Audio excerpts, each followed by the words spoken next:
Hi and welcome to another episode of Delaware County Political News, Meet the Candidate. Today we are here with Paul K. Johnson, candidate for Prospect Park Borough Council. Paul earned his degree at Drexel University and proceeded to build a sales and marketing career, helping to provide customer solutions. Paul's commitment to quality of life issues led him to volunteer with the Prospect Park Town Watch and join the Prospect Park Youth Club. He was part of the team that planned Prospect Park Community Day. Paul continues to coach youth baseball, which he has done since 1990, and chairs the 12th District Youth Aid Panel to give juveniles a second chance. In his free time, Paul spends time with his family, including weekly date nights with his wife, Ayanna. He was recently promoted to assistant professor at Montgomery County Community College. Standing up for fairness during his career, Paul fights for transparency and accountability in Prospect Park. Paul, thanks for joining us here today on Delaware County Political News. Thank you, Larry. Paul, tell me what's unique about your campaign. Well, what's unique about my campaign is it's the first time in 22 years that the candidates have had opposition. I'm running to give the citizens of Prospect Park a choice this year. Paul, first time in 22 years, opposition. What's the explanation behind that? I don't know why, but I know I have the courage and the leadership to stand up, so I'm proud of the fight that I'm putting forth against the GOP party machine. Why do you want to run for office, Paul? Well, I believe this is just an extension of my community service. I've demonstrated leadership in numerous capacities in the community and in my career, and I feel as though I can bring that leadership experience and that community service expertise to my community in Prospect Park. Let's talk about some of that community service. You're on the Prospect Park Recreational Board. Yes. And what do you do there? I'm one of 5 volunteers on that community board that provides some insight and some advice to the recreation activities for Prospect Park. So we've helped develop Community Day. We've helped with Mummers Concert. We've also helped with a movie night in the Park Square.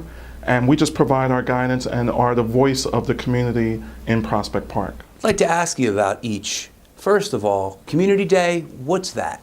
I have to give credit to one of my colleagues, Natalie DeVacco Nauruzzi, who came up with that idea to bring our community together and provide events and activities to allow members of the community come out, meet, have some pride in Prospect Park. So I was part of the team that put that together. When is that held? Is that an annual event?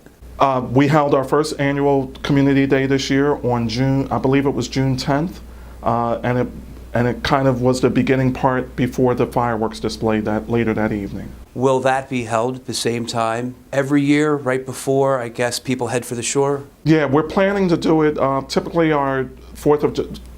the fireworks are held on the second Saturday of June every year, and we're planning to do the Community Day on the same day in advance of the fireworks celebration. And where do you hold it? They're held at Whitmer Field in Prospect Park. Mummers Day. Give a little, listen, I was an original mummer back in South Philadelphia, or not a mummer himself, but the mummers would walk right by my home in South Philadelphia. Tell us about your Mummers Day. Well, it's not actually a Mummers Day. We had the Avalon String Band come to Park Square to give an annual concert. And during that, the Recreation Board, I believe we sold hot dogs and some other tasty treats. So it was the first time in a while that, even though this has been a traditional concert, it was the first time that we've had, in a long time, that we've had refreshments at this event. Now, for people who love the Mummers and want to share in this, how do we find out about this? When? Where? Well, they're typically planned by the council person that is in charge of recreation, so it will be available in the calendar for Prospect Park 2018. Paul, you mentioned Movie in the Park. What's that? Well, it was the first time a movie in the park was held this year. One of my colleagues once again suggested the movie, and the Recreation Board, including myself, were out there popping popcorn, we've teamed up with another organization to provide water ice, and we sold pretzels and water, and it was just a fun event for a lot of the families in Prospect Park. Is this you buy one of those mobile, or rent, excuse me, a mobile screen and have a outdoor theater type thing? Yes, and this year it was the Trolls. It was a Trolls movie. So it was widely attended by a lot of youth in our community. I think that you should coordinate or communicate this idea to other townships. I'll bet you that would catch on. Yes, we plan to communicate that to other townships and other boroughs. Paul, you also participate in Town Watch. Why do you participate with them? Well, we have a wonderful police force in Prospect Park. However, they can't be everywhere at all times. It's important for the community to have their eyes and ears open, and this is just a natural extension of that, of being vigilant in our communities. We want to keep Prospect Park a safe community, so I was on Town Watch in my previous community, and I wanted to get involved with making sure that our streets are safe in Prospect Park. So once I heard about the Prospect Park Town Watch, I decided to volunteer, and when they do go out, I try to go along with them and just be another sight of ears and eyes on the community. The Prospect Youth Club, what is your involvement with them? I'm a member of the Prospect Park Youth Club. Even shortly before I moved into the community, I started to attend the meetings, and I wanted to get involved in some way. I've been a lifelong baseball coach for over 28 years, and bringing sports and recreation activities to our youth is very important to me. So I wanted to be involved. So right now I am chair of the Ways and Means Committee. So I work with a team of people to help bring sponsorships to the Prospect Park Youth Club. And what that does is that reduces the cost that our parents and our families have to pay for their youth to participate in our sports programs. The 12th District Youth Aid Panel, what does that do? This is a diversion program for juveniles that have been convicted of a crime. These are usually minor offenses, so things such as fighting in school, maybe theft, retail theft, maybe tampering with bikes or tampering with cars. And what this is this is a diversion program to give these juveniles a second chance. So they go through a community service program, they're assigned a mentor, and then at the end of that time period, they receive a contract during this time period, and at the end of this time period, if they've successfully completed all the obligations, their record is expunged. So that gives kids another opportunity, another chance to put their lives on the straight and narrow. And I'm the chair of this panel, the 12th District Youth Aid Panel. It's through the District Attorney's Office. Gina Curry, council candidate for Upper Darby, came and said that she was fighting to stop the school-to-prison pipeline. That sounds like that you also are a fighter against that pipeline, and this is a program designed to break that cycle. Right, definitely. So there have been statistics to show that students that go through this diversion program are less likely to offend in the future. So I'm helping to keep kids off the streets and keep them safe and becoming productive citizens. When did you get involved into politics? From an early beginning. My neighbor was a committee man, and I always participated in voting. And then a few years ago, maybe 10, 15 years ago, I wanted to get more involved, so I started volunteering. I started promoting certain candidates that had good ideals and good morals and good character. And then I became a committee man myself in my previous community. So this is a natural extension for what you've already been doing for 15 years, you said? Yes, I just believe in good candidates and good government. So I'm looking for those people that are looking to give a leg up, not always a handout, but all people that are looking to improve the quality of lives of others. Paul, I understand you're a teacher at Montgomery County Community College. What do you teach there? I teach marketing and management classes, introduction to management, introduction to marketing, personal sales management, and introduction to business classes. I teach in Bluebell, our central campus, also our west campus in Pottstown, and also online. You just got this full-time appointment recently, but you have been teaching for quite some time?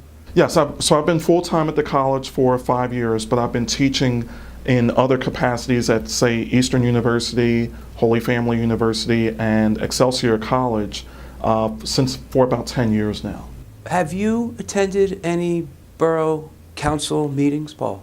Yes, I've attended numerous borough council meetings. I think in the time that I've been there, I've missed 2. I've made more meetings than some of our current borough council people. What observations have you made while attending? I've been a little frustrated by the borough council's response to some of our neighbors.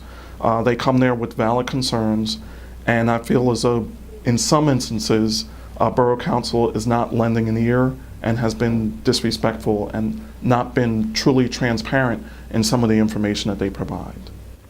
So not being truly transparent, that's their form of disrespect in your estimation? I feel as though that they get pat responses to their community concerns. Usually it's about other buildings or other residential households in the community. And I think we could use technology to have a better system to track and monitor the progress of government's response to those complaints. How so? You're saying use technology to track complaints? What would that look like? I don't know the actual software, but if we could use a web-based software program for people to make complaints and to also track the progress of complaints. Almost like when you get a FedEx package now, you can track where it is in its shipment before it comes to you. If we could use technology today, rather than filling out a paper form and waiting for a verbal response from council people, I think this would go a long way in providing better customer satisfaction to our residents in Prospect Park. Because council right now is non-responsive to these complaints. A lot of my neighbors feel that they're non-responsive or they get the same responses. So what issues are involved in this upcoming 2017 Borough Council election? Well, I've been listening to neighbors a lot and talking to neighbors a lot, and there seem to be 4 major issues. We love our police officers, and we want to make sure that they are protected. They put their lives on the line for us every day. However, being in the borough, we don't fully fund bulletproof vests, and we want to provide them with that protection. So I want to fight for and advocate for more fully funded bulletproof vests for all of our officers, whether they be full-time or part-time. No more hand-me-downs, no more ill-fitting vests. So I want to try and fight for that. Numerous businesses in our community that I believe it's called the Vesta program, where they do fundraisers to help police officers get vests. And also other members of our community have made other members of our business community have made donations to help rectify this situation, but it's not fully correct at this time. Tell us about the other 3. Well, I've gone to the meetings, and we kind of vote on the budget a little backwards. So Borough votes for the budget, and then they allow the community to have responses or input into the budget. I like to see that change. We do have an active community that does come to the meetings, and I'd like to see them have an opportunity to address the budget and make their concerns known about the budget before the budget is actually voted for. Paul, and the next 2 issues. Well, there's another budget approach known as zero-based balancing budgeting. I've been talking to a lot of neighbors about it, and I kind of equate it to your own lifestyle situation. You pay for your house, you pay for your car, you pay for utilities. Those are all your necessities. Then if you have money left over, you might go to the movies, or you might go to a restaurant, or you put some money away for a rainy day. I like to take that same approach to government. It's been proven to keep expenses down, to control our taxes, and also make sure that we're funding our borough's priorities. I'd like us just to explore that and try and keep our taxes under control. And last? The last issue is just fairness and just making sure that everyone is respected and that there's transparency and accountability in our government. Paul, you're suggesting that there isn't transparency by saying you're fighting for transparency. In what ways is the current administration lacking in transparency? There's budget line items that are just miscellaneous. The budget does not go into detail. I asked for a request concerning the bids that went out to minority businesses, women-owned businesses, disadvantaged businesses, small businesses, and veterans-owned businesses, and LGBTQ businesses. Anyone in any of those categories. They don't have a record of it. They don't know if there were any bids given to any of those businesses at all. Why not? Why are we not being fair and providing bids out to numerous types of businesses? Sure, maybe they're being transparent and letting you know That there they're were none. unfair. Or Exactly. that there were none. Right, yeah. Not Which that I it's don't a think is fair. Sure, not that it's a laughing matter in any way. Right. And I want to represent everyone in Prospect Park, regardless of whether you're a Democrat, Republican, Independent, any other party, no matter where you live, what you look like. I'm not here to represent the political insiders or to do special favors. I want to represent everyone and treat everyone with respect and fairness and kindness as I would want them to treat me. And in selecting me and considering me for this candidacy. Do you have any running mates? I'm the only candidate for Borough Council as a Democratic candidate or Democratic nominee. Are there any other open seats, available seats for Borough Council or otherwise? So excuse me, right now there are four seats. There are 4 Republican nominees and 1 Democratic nominee. The top 4 are the winners for the Borough Council. The mayor is running unopposed, and the tax collector is running unopposed, as well as the school board director is running unopposed. So there's 6 uncontested spots. Correct. And I'm the first one to have the courage and the leadership to make a stand in the past 22 years. What message do you have for the citizens of Prospect Park on that issue? This year that they have a choice for a new voice. That I represent a change. I represent community revitalization, and I'm looking to go to Borough Council to give them a voice on Borough Council. What message do you have for the lack of candidates or the lack of other choices for those open seats? It's time for us to be bold, refreshing, and have leadership. It's time for us to stand up and not allow year after year, regardless of what party it is, to be automatically crowned the candidate after the primary. That they're automatically in these seats. There should be discussion, there should be debate, and there should be a campaign, and there should be an election. Why should the voters vote for you? The voters should vote for me because I have community experience, I have leadership experience, I bring fairness and equality to this office, and that this year that I bring a new voice and I'm a choice for that new voice. Paul, give us some lessons that you learned from your most challenging moment. Well, a few years ago, I was working in industry, and I left one organization and I went to another organization, and they were in competition. They were in the same industry. My manager asked me shortly after I arrived in the new company to provide him with information about my previous employer, about the competition. He wanted trade secrets. He also wanted customers' names and information. However, I had signed a non-disclosure agreement, and just ethically, that just didn't feel right, whether it was legal or not. And I decided, I stood ground, and I said, I will not provide this information to you. It's not fair. I could harm the people at my previous employer, regardless of whether I'm part of this team now or not. How'd that work out for you? I wasn't treated fairly, and I did leave there after a short time.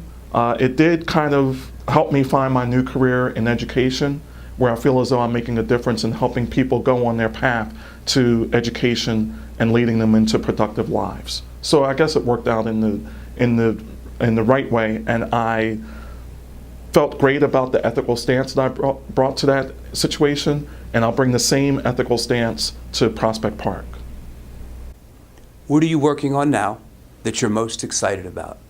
Well, I'm a member of the union at Montgomery County Community College. I'm a member of the American Federation of Teachers, and we are trying to negotiate a contract between administration and the union. So I'm really providing the voice of my fellow faculty colleagues across the college, but specifically in the business college, as far as some of the issues that they're concerned about. So we're working on a union contract right now. Well, Paul, that's all we have time for today, but I want to thank you for being a guest on Delaware County Political News. Thank you, Larry. It's been a joy. We have been here with Paul K. Johnson, candidate for Prospect Park Borough Council, and I am your host, Larry DeMarco. If you like this video, don't forget to share it with all the members of your contact list and Facebook friends. We're signing off. Tune in next time. Bye for now.